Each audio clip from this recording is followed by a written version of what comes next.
to Thank You Fans. Sometimes it may be good, sometimes it may be shit.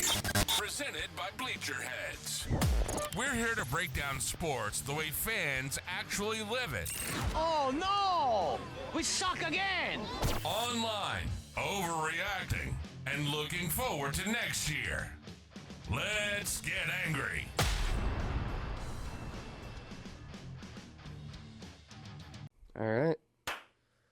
All right, everybody. Welcome to the Thank You Fans podcast.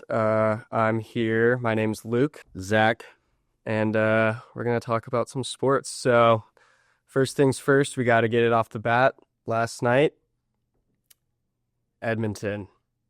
Thank You Fans. They lost again to the Florida Panthers, lost on their home ice. Kind of a brutal showing. I don't know if you saw the final score. I think it was 5-1. I saw the one guy, I can't remember his name, scored 4 goals. Yeah, 4 goals. Yeah. And I'm not a huge hockey person, but I don't know what the comparison would be in like the finals of like what someone going off in an elimination game for 4 goals to put the team away would be. But I would imagine that it would have to be like just like a 70-point bomb. Like 50, like a 50 or 60 bomb and like a triple double. Yeah, like it would have to be like SGA going off for 70 points and just absolutely just. It was bad. It was 5-1, and I think their one goal was an empty net, or they had pulled the goalie and they scored one at the end to, I guess, give the home team something to cheer about. But brutal, 2 years in a row losing to the Panthers. Same team. The Cup's staying in America again. Canada can't seem to get it. Connor McDavid just can't seem to win the big one. So, like, so obviously Connor McDavid, to my knowledge, is the best player in hockey right now.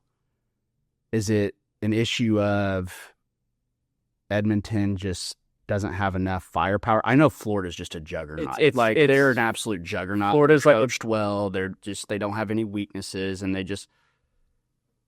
if you make any mistakes, they just exploit them, and they will just dominate you for the entire 3 periods. You probably pulled out because they had the best player on the ice. I mean, I'm pretty sure Connor McDavid won this Conn Smythe Trophy, which is like the MVP of the playoffs, which I think the NBA should start doing, make it the whole playoffs and not just the finals. But yeah, I think he won that last year losing, which doesn't ever happen, and then won't win it this year. But it was one of those things where it's like you assume having the best player and making it that far that you have probably the best team around him, and get proven wrong again. So Florida's just that good. I mean, in other sports, historically, if you have the best player, you're probably going to win the championship. If not last year, then definitely this year. And I feel like, just off the top of my head, hockey's one of those sports where it doesn't matter. It's just such a humbling sport where like you really need a full team effort. Because even if you do have the best player, there's 3 or 4 different lines. So you play switching out 2 minutes at a time. So it's not like NBA, for example. We're going to talk about the finals in a little bit. It's not like, SGA can play 40 minutes and, he's playing the majority of the game in a 48-minute game. In hockey, you can only go 2 minutes at a time because it's just such a brutally grueling sport. You have to come off the ice, but it's like you want to score so bad. So I don't know. I don't really know how they balance that of like, you're sitting on the bench watching another goal go in, and it's like, man, if I could have just been out there, I could have stopped that. But, you got to balance that with, if I'm out there for, an entire, no one's out there an entire period. You're only out there 3 minutes at a time if you're, have that much stamina. So, obviously we don't know a ton about hockey, but it was tough looks, Edmonton. Tough for Edmonton. Thank you, fans. Just before we start talking about the finals, I wanted to highlight my hater mother's texts from throughout these playoffs. My mom is a certain kind of hater that I aspire to be. Hate Thin Man. That one's the best. I'm assuming he's talking about Chet. Yeah, she's talking about Chet. Still hasn't learned his name. She said that Thin Man. Yeah, she really does not like him. Really doesn't like SGA. I don't know if you've seen the top right there. The all caps hate SGA. I'm gonna assume she's a Pacers fan, obviously, from these texts. Big Pacers fan. She loves this team. And she's what's not to love. It's a big fan of the friendship aspect of it, but she. The foul baiting, I think she just can't stand, and so she really does not like Brunson. struggled with watching Karl Anthony Towns just because of his recklessness. I think she likened him to Giannis, which isn't a horrible analogy because they kind of just drive to the lane and hope everyone gets out of the way. But yeah, she is a hater that I aspire her to be. So I wanted to shine a quick spotlight on her and show later on when we're talking, when I'm probably getting a little bit angry at our Indiana Pacers, this is where it's coming from. I can really appreciate the commitment and dedication to the cause. Like, it's not like she just went off on a tangent one night. She has been consistent for 4 rounds of the playoffs. Oh, yeah. And there's more from the Bucks series. It's just I've watched a lot of those games with them. All right, so we got to talk about it, unfortunately. Game 5, Pacers. We lost, or I'll say they, because, I'm not on the team, but they lost. They had it within 2 points, and then all of a sudden it was the quickest, 8-point or 7-point run that the Thunder went on. I think that game, it was like two turnovers in a row. I think it was a 3-point play, and then like a big 3, and then something else. So just some things I wanted to highlight. So the one thing that I've seen a lot of people saying, and I would like your take on this, is people were saying, obviously Hallie wasn't playing up to par. We found out after the fact he was injured. That didn't happen until I think the second quarter. I think that it happened pretty early in the game, and it didn't really get addressed until like 9 minutes. Yeah, second quarter. I think they made a comment that he went to the back, and yeah, that's what I'm remembering. You're right. It definitely happened early in the drive, but I mean, he was limping around earlier in the series too, so who knows? Yeah. So the thing that I've been seeing though is people were like, "Why take TJ McConnell out when he had such a good third quarter? He had 13 points in the third quarter, 18 points in total in 22 minutes." My take is that TJ McConnell has he played more than 22 minutes this year? I don't he benefits from these large bursts of energy for 4 to 6 minutes when he goes in the game, and I don't think that's a sustainable. I mean, that's his role. His role is go give the other team hell, make them hate you for 6 minutes, go sit down for 10 minutes, go do it again. Yeah, I mean, he's your Energizer Bunny. Go do it again and again and again. And if he was on the other team, I would want him. Well, they've got that. Yeah, they've got Caruso. Yeah, exactly. Caruso and McConnell are the same player. Yeah. Granted, Caruso's probably a little bit better of an all-around player. Yeah, I mean, he can shoot the 3-ball. He's younger, too. Yeah. McConnell's, 33, yeah, I think. Well, so. Caruso's, he's like 5 inches taller, so he's definitely more of a slasher threat. More athletic. Yeah. But I mean, they play very similar roles. Yes, you're correct. Go D up. Go up 94 feet and play hard. Yeah, go get in their head, make the opposing fans hate you, and make them feel you. Mm-hmm. And so, but my biggest thing is I don't think if he goes in that fourth quarter, and granted, probably anything would have been better than Halliburton at the end there, but yeah, I don't think he goes in that fourth quarter and is doing exactly what he was doing in the third. I mean, hindsight's 20/20. Like, if Halliburton stays in the game and we somehow pull that off, like, very different conversation. It's a different conversation, but I don't think it matters who's really playing if you're turning the ball over as much as we were. Like, yeah, how many turnovers did Andrew Nembhard have in the fourth quarter? Like, I think he had like 3 straight possessions where he threw it to the team. Like, where we had that one point where Obi Toppin got it with it to a 4-point game, got that big steal on the inbound, I think right before the fourth, and then Nembhard immediately throws it away. A horrible pass. They go down and I think make Jalen Williams, who I don't think he missed that night, went down, made a quick bank shot, and then we didn't get a shot off, and it's like it was a 4-point swing. Dude, the bank shot, 1, and 2, Jalen Williams shot another 3 that I swear on my life, I was looking at it, and the way the camera was it was from if you're looking at the basket, it would be the right side of the key. Yeah. If you're looking at the basket, right upper corner of the key. And he shoots it, and I swear on everything I love, that thing was a good 6 inches off to the right. And I don't know if Paycom Center has like gusty vents or they have a bigger rim on that side, but somehow that thing snuck in, and I literally look at my wife, I'm like, this game's over. Yeah, like, there's no chance that goes in. They're banking 3s in. Nembhard, I was like sitting there looking, and I was like, Nembhard's got to have money on the game. Like, there's no way he makes those mistakes. Like, I mean, like, granted, we're a young team just like OKC is, but like those were uncharacteristic mistakes that we haven't made all year. Well, Nembhard last year, I mean, he has the benefit. He played in the Eastern Conference Finals last year and had that one game that he dropped 30. And right. And it's like, he it dropped 7-3-3 in Game 5, and it's like, where have you been? Especially in a game where Halliburton is nowhere to be found. You need your other guys to step up. I mean, Benedict Mathurin was our leading rebounder. He had 8 rebounds. Yeah, it's a problem. Rebounding is a big problem. It has been for a while.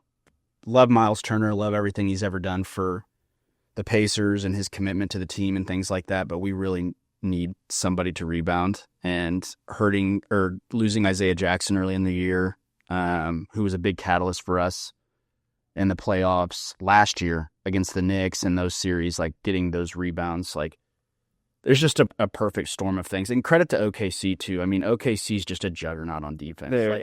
It's. I mean, like I want to rip my hair. I like to watch a lot of off-ball stuff, especially against this team because it's so fascinating to watch, like a truly great defensive discipline team. And I've talked about it with anyone that's willing to listen about the foul calls because I think the annoying part is that OKC gets away with a lot more than other teams do, but that doesn't take away from the fact that they're tipping balls here and there.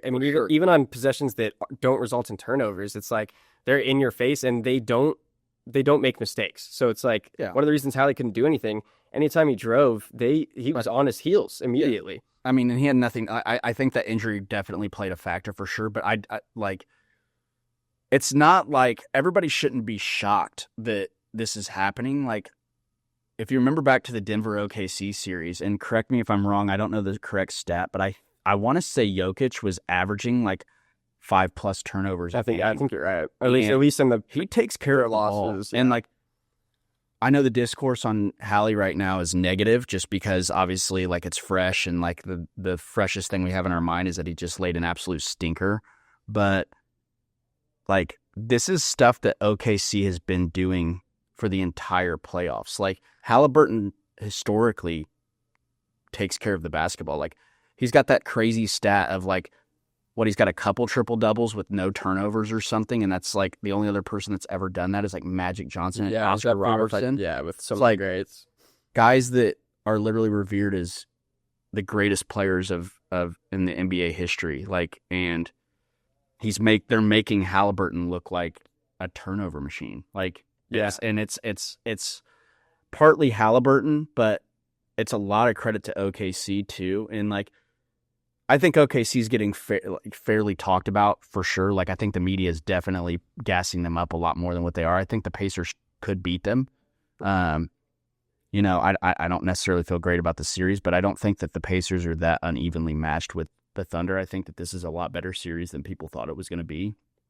Yeah. And it reminds me very much of the Bucks-Suns series because I'm pretty sure if I'm not mistaken, I think the Suns went up 2-1 in that series. I could be wrong, but it reminds me a lot of that where it felt like both teams were evenly matched, and then it just came down to the nitty-gritty part of it, and the Bucks were willing to do what the Suns weren't, and it feels kind of similar to that, and it's like, it's just, they're, like you just said with Halliburton's assists, I mean, I think he had, 7 or 6 assists, and that's like a low number for him, and that's not just on him, that's on the rest of our guys not being able to get the ball and go do something with it, so... And we missed a lot of shots. Yeah. Like, Miles Turner's been basically non-existent the whole series. We were 11, Pacers were 11 for 30 from 3. Miles Turner 13 points, 6 rebounds. I think 1 for 2 from 3. Only player that's showed up consistently is Pascal. Yeah, I mean, 28 points. He's the only one that's done anything.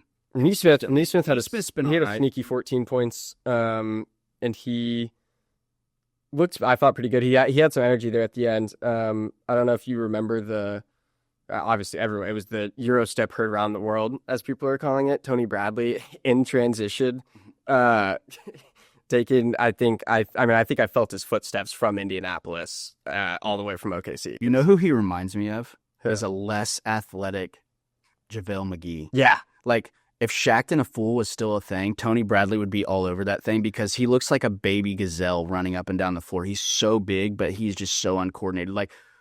Granted, I don't think that was a foul on the one with Hartenstein. Like, Hartenstein should get an Oscar and sold that. But like, tall and flopping. But like, he just like fell into him. It's like, you see the guy coming. Obi Toppin is the best dunker, in my opinion, in the league. Like, the dude can jump over the backboard. Yeah. You don't need to run into anybody there. And I don't even think he meant to. I think he just could not stop. And kind of just stumbled into him. It's like, It reminds me a lot of JaVale McGee because JaVale McGee was good for like every NBA on TNT, like Shacked in a Fool. JaVale McGee was good for one low light a night, and it was great TV. Yeah. And I think you can compile a low light of Tony Bradley just from this playoff series. And he didn't even play in his first playoff game till what, like game 4 of the Knicks series? Yeah, I think so. It was when Thomas Bryant got hurt and he stepped up. Anytime he gets the ball, I'm like, oh God. Like, please, pass it. I can't believe, like, he got the ball in transition. It's like, it was like one of those things where it's like the ball gets thrown down and you're like, oh, who's there to catch it? And it's Tony Bradley. And I forget who was on him. I think it might have been Hartenstein or something. And he tried to do the Euro step, and me and my friends, like, were like almost fell to the floor laughing. It was like, it's painful. We have Tony Bradley doing Euro steps in the NBA Finals. And it just goes to show how bad the center depth is for the Pacers, losing Wiseman and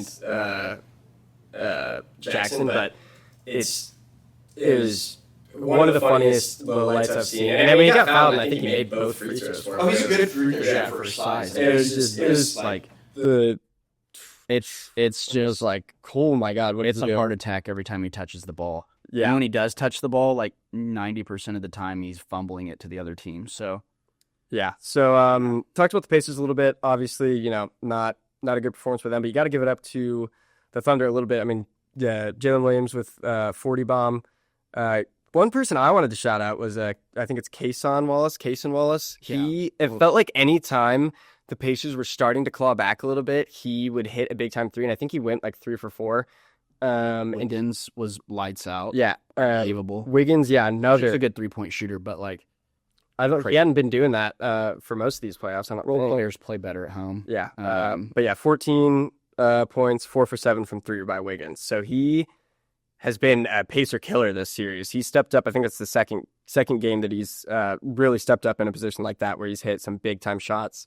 Extended runs, or kind of been the spark to start him. So good for them. Lou Dort, I have not great words to say about him. I don't love the way that he plays defense, or as he plays football out there, but his defense is something to be reckoned with, and he gets away with a lot, and I don't blame him for playing like he does. So I mean, if you're not getting called for fouls, why change it? Exactly. Like, and like, I can hate on it all I want, but I would take a Lou Dortz on the Pacers right now. 100%.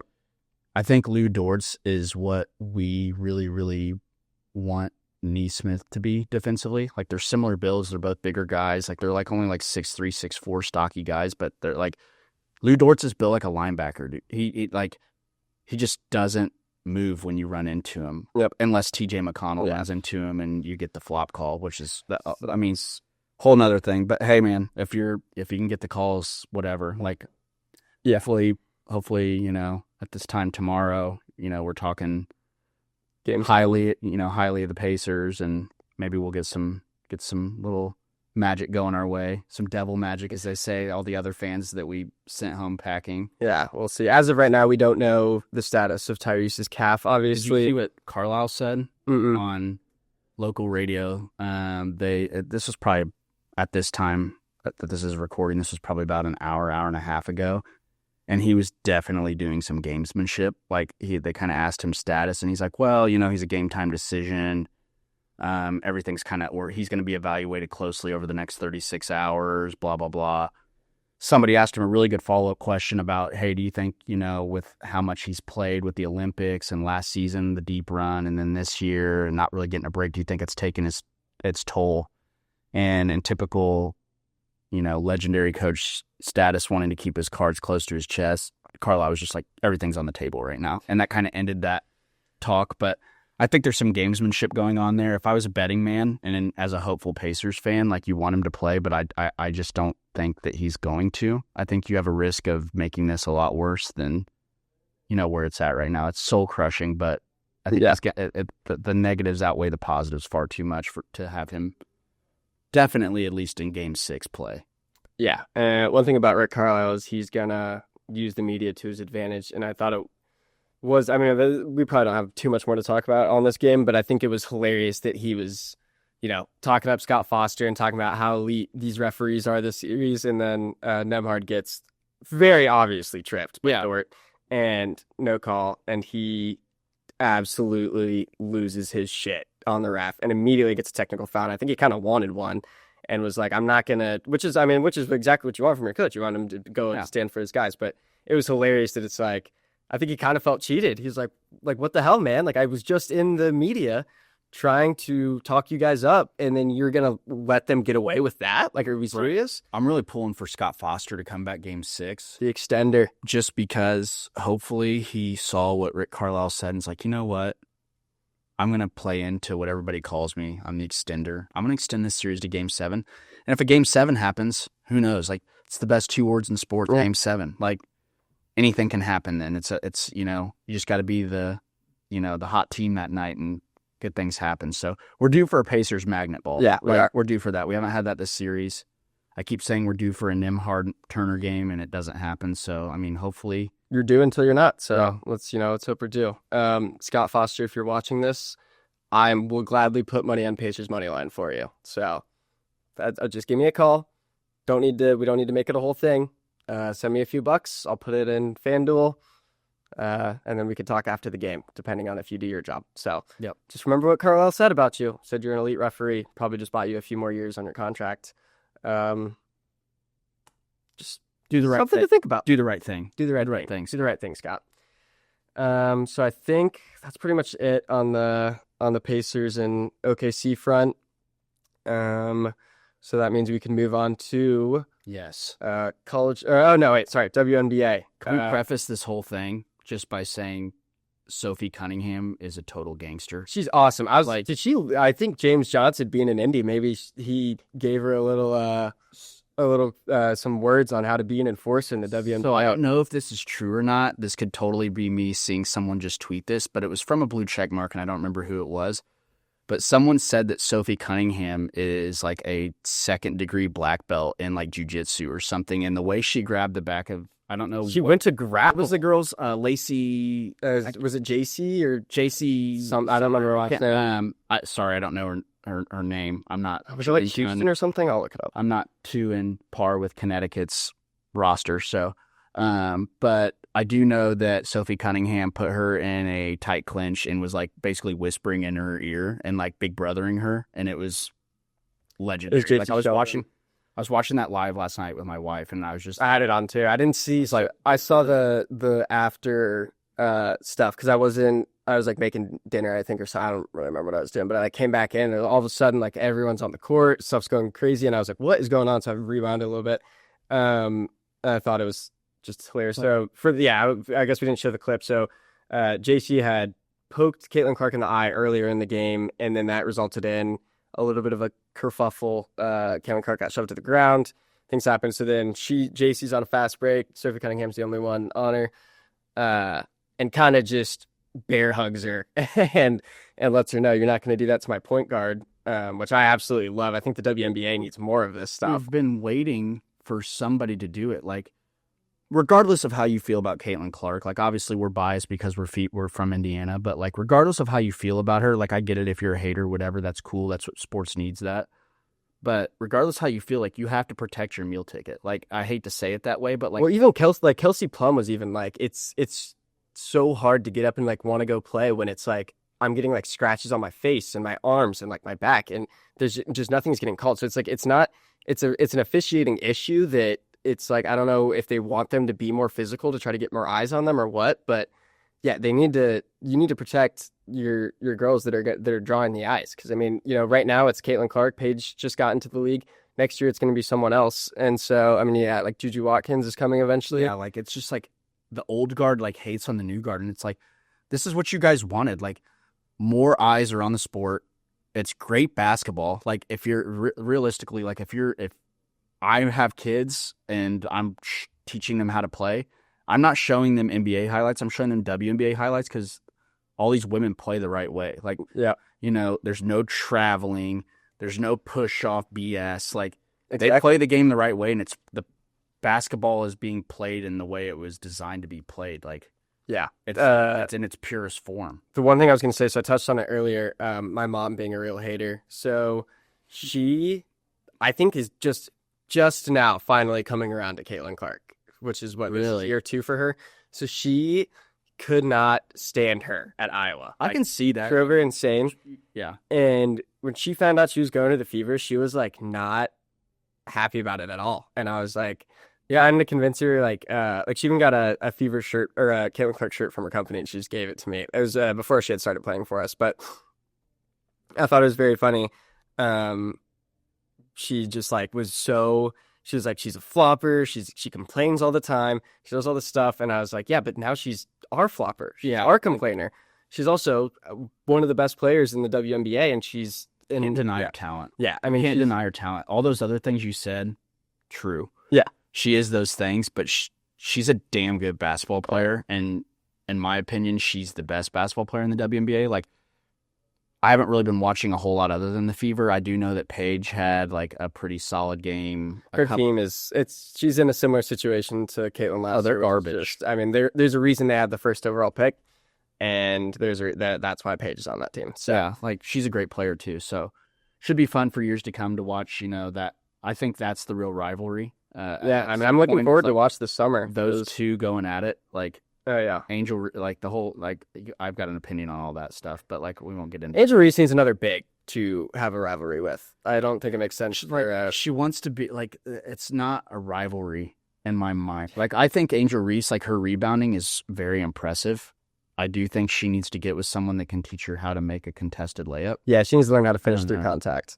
And that's all I'm going to say about it. Like, I've got some opinions on like how I feel about the whole situation. And yeah, this is good. I mean, this is what the WNBA needs. People need to be talking about it. There needs to be more eyes on it. I'll be honest, I don't talk about. I wasn't talking about the WNBA before all this, but no. Like, it's good. It's good TV. I turned on the game last night and watched it. Like it or not, Angel Reese, her and Caitlin Clark are a reason that people are watching, and like that's why the Sky tickets were so expensive. And granted, Caitlin Clark has to be a part of that, but so does Angel Reese. I mean, there needs to be these storylines, whether they're manufactured or not. You can leave that up to the media, but it's, this is what you need if you're a league that's trying to grow. I mean, we're talking about it. This is what you want. Like, and my dad and I've always had this like hot take about just basketball in general. Like the growing sentiment all the time is like, there's too many people that think they're like a hard ass NBA. And like, obviously in the WNBA, you see some people that like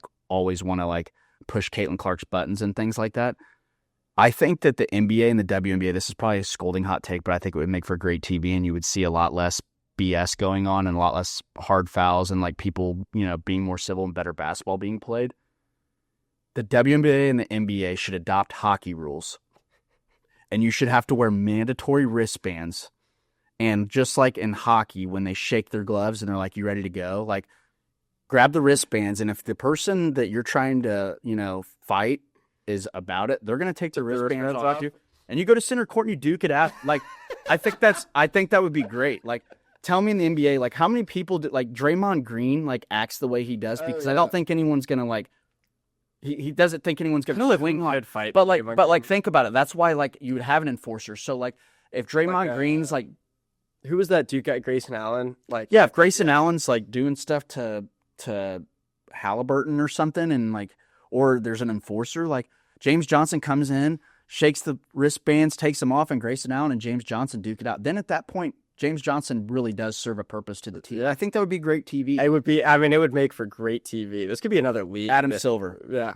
Do it. Come on. Do the right thing. Do the right thing. I think it would be great for TV. I don't know if you... So on Pardon My Take, Big Cat, like, they interviewed Adam Silver, and he was like, what if we gave every player like one fight a year, and it's like it would stop, like one fight with a fan a year, where it's like it would stop the heckling, and it was like, you might not heckle a guy if it's like he hasn't used his fight yet, and we're getting close to like the playoffs. Well, did you see that? That would be amazing. Did you see? There's this OKC fan. I don't know. He dresses up in full garb. Oh, push it with Trent. Yeah, that with Trent. I met him actually when he was in Indy. Is he a cool guy? Obviously, he's a troll. He's a troll. So he's like, meeting him in person, he was like great. He's probably a great guy. I was really glad the grind. I was really glad that that game he was at, they lost. The Thunder lost, but he was in full kit. I saw him and Mantis like did like a jersey swap, which was really funny. But he's fine, but he definitely is like, he's a troll online, and he does things for clicks and stuff. So you see, he like admittedly was talking shit to Yeah, Halliburton, got like a sticker that says like, this is your warning. If you say anything more, you're getting kicked out. He had courtside seats, but he had like the audacity that like James Johnson came by and called him a bitch. Yeah. He was like, shut up, bitch, pretty much. And that his words, not mine. And Trent like went and turned into a keyboard warrior, which I can appreciate. That's what we all are. Yeah. Armchair QBs, keyboard warriors. That's what this show's all about. So, but he's sitting there and is like, who's James Johnson? And everyone's like, dude, he would literally hold you into a pretzel, literally without even any regard for what he did to you. Like he would fold you into a pretzel. I think So people were I like, can respect the standing on business and supporting your team and like, hey man, like if you're gonna talk shit, I think that you should have to face the consequences of that. Like if you get into a scruff, like I'm all about that. Like I think that's great. Like Adam Silver should absolutely do that. I think that would bring more eyes to the sport. I think people were rightfully calling him a loser for that one because it was like, dude, like you have the opportunity to sit courtside and you're gonna like try to talk shit with James Johnson. Like, come on, like Yeah, it's like, dude. not only is it like just an idiot, like I don't know, they're people, like these athletes are people, and it's like I think when you're sitting that close to them, you say something stupid enough, you're like,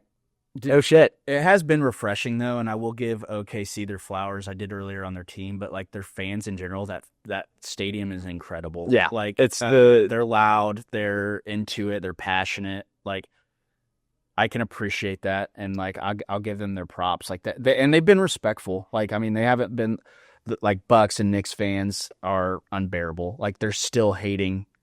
The Bucks are still hating 3 rounds later. It's like, dude, From King, don't you have like something to do? Like you already said you weren't going to watch the series, yeah. and obviously you're watching the series. Like, And one thing about that environment that I'll say, because I was talking with, and I think the finals environment has been insane in Cambridge, so I'll give our fans some credit for that, but it's not to OKC's, I would say, level, and I don't think there's probably another arena in the league that is up to that standard.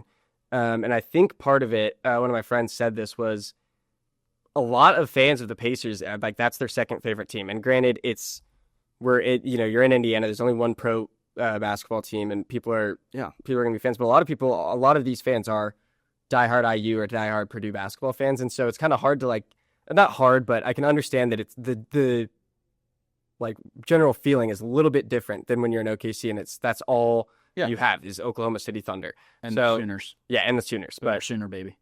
It's a little bit different here when we have, multiple teams and then Purdue's a really good basketball team right now. Yeah. And then, IU has the history behind it. How did that pain you to say? Not great. But they are. And so it's like, it makes sense that, for a lot of people that are very big basketball fans in the state of Indiana, the Pacers are probably their second favorite team. So obviously the seasons don't really overlap this late into the year and things, everyone's a diehard Pacers fan at this point. Going to experience a run like this, and for a basketball purist, for someone that really appreciates the game and things like that, like obviously being from Indiana, we're all born with a basketball in our hands. Pretty much everybody's got basketball goals in the front of their house, like all that. Like this series has been refreshing because it has been competitive, and it's been about 2 small markets, like showing what they have on the biggest stage. And I think that both teams and both fan bases have really showed up in a positive way. And in my mind, all the hating just like goes into more. It's like if people are hating, then obviously you're doing something right. Like people don't hate on people that are losers. Yeah. Like so, props to OKC and Indiana all together. Like, yay sports. Yeah, I really hope we beat them. But yeah. Hopefully we'll be talking about a game 7. So I think next order of business. So this segment is going to be just a Xeet of the week. So just, something that you saw on Twitter that was like, that's pretty good. And this one is from, Dude, I just read it for the first time. Dude, I need you'd like it. So this is from, a friend of the program, Carlos Hoosier 5, which if you don't follow Carlos Hoosier, he will ask you to apologize to Mike Woodson. So just be ready. He said, if Miles Turner and Chet Holmgren were playing one-on-one in my backyard, I would close the curtains. And I saw that and started laughing. And I think I saw that when it had like, dude, it's so good. Saw that when it had like 200 likes. And it's a quote from like an old British guy who was like, if I saw Everton that was down in my backyard, I'd close the curtains or something like that. And so he, brought it back to life in the year 2025, which is awesome. But 1.6 million. if you get the chance, go read the replies to that. Some of them I couldn't include, and I decided to just kind of highlight on the tweet. But it was like, yeah, it's gonna sound like grenades are going off in your backyard or something. And it's funny because Chet and only ended up with like 9 points, and he had a few big boards, but Miles 13 and 6. But it was exactly how I felt last night watching them go at each other, or 2 nights ago watching them go at each other. It's like, if they played to 21, they'd be there all night. It's just like, I would yell at the back, she's like, hey, wrap it up. I don't have lights. Like, Yeah, dude. that's a gold tweet.